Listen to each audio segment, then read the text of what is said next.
Rising from the waters of Venice Lagoon is a place like no other, the Italian city of Venice. Once the world's greatest port, here, protected from the swells of the Adriatic, Venetian merchants created an impossible city of incredible wealth.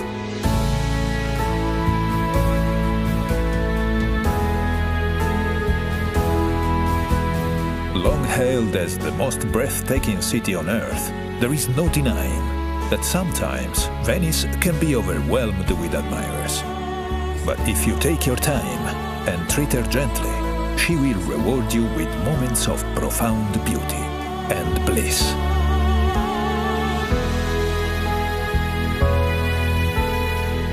Most visits begin in the central district of San Marco, where you find one of the world's great squares, St. Mark's. Arrive with the dawn, and the piazza will be yours to enjoy, without the crowds. St. Mark's Square is surrounded by some of the city's finest architectural jewels, but there are none greater than St. Mark's Basilica, a treasure house of holy relics, from the body of St. Mark to a lock of the Virgin Mary's hair. St. Mark was known as Mark the Lion-Hearted, and everywhere you turn in Venice, you'll see this proud symbol.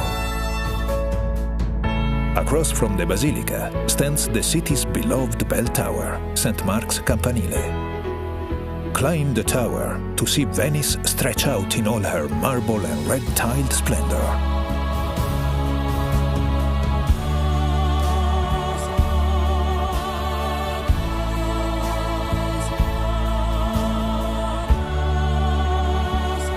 Below the tower is one of the city's great landmarks, Doge's Palace. For centuries, this Venetian Gothic masterpiece was the seat of the Republic's power and prestige. Today, its courtyards, apartments and chambers are a museum, which celebrates centuries of Venetian achievement and glory.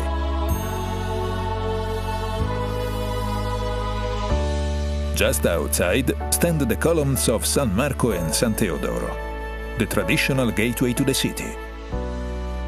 Here, under the winged lion of Venice, begin your journey along one of the world's great aquatic thoroughfares, the Grand Canal.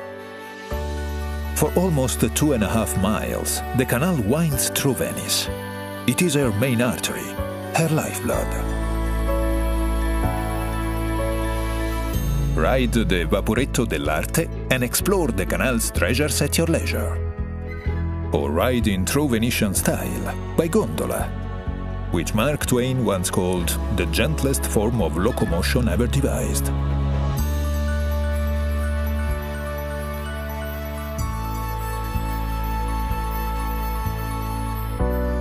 Near the canal's southern mouth rises the graceful dome of Santa Maria della Salute. Beset by plague in the 17th century, Venice turned to the spirit of Mother Mary for deliverance.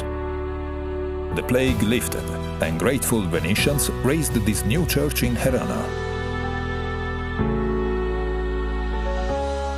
All along the canal, elegant palazzos, once the homes of wealthy merchants, slip by as if in a dream. The timeless wake of river traffic laps at their doorsteps, just as it has for centuries.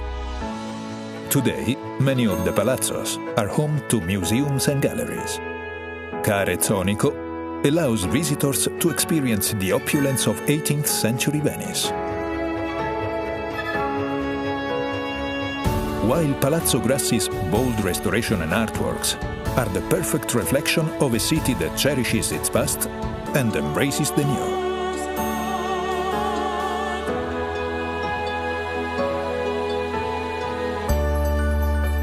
Venice has a way of capturing hearts.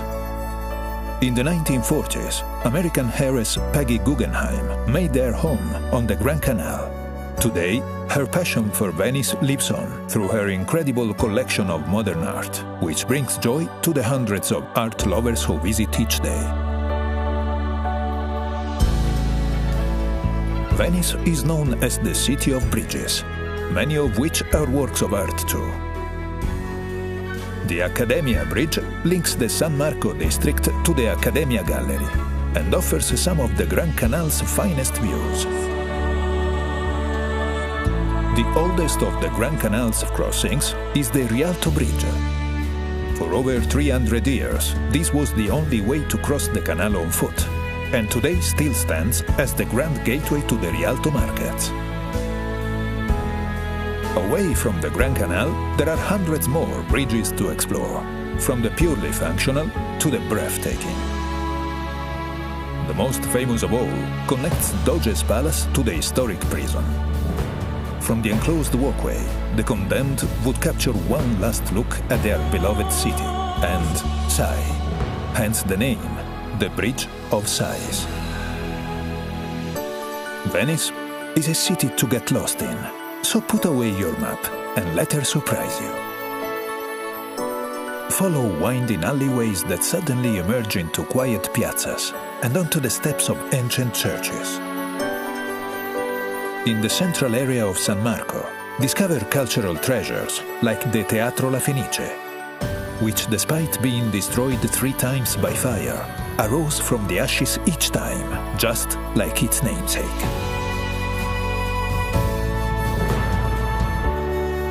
The further you roam, the fewer travelers you'll see, and the more locals you'll meet. These are the places where the city surrenders its most intimate pleasures. When the city's embrace becomes too tight, there are places to catch your breath, like the waterfront promenades, or the sleepy canals and spacious piazzas of Castello.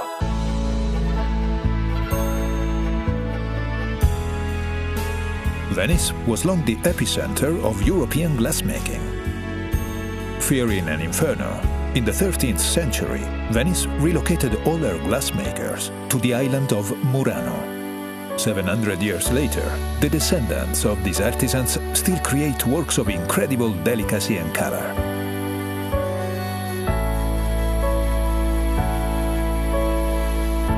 Further across the lagoon is another island famed for its color, the tiny island of Burano. Legend has it that fishermen painted their houses in distinctive colors so they could find their way home through the lagoon's fogs. While here, shop for some of the island's exquisite lace, just as Leonardo da Vinci did when he visited in 1481.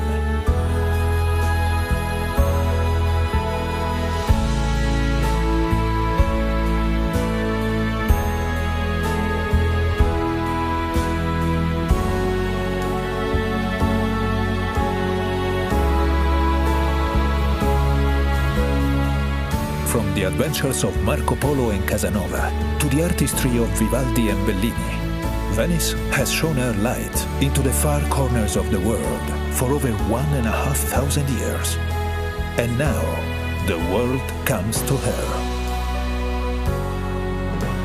Just remember, Venice smiles upon those who linger.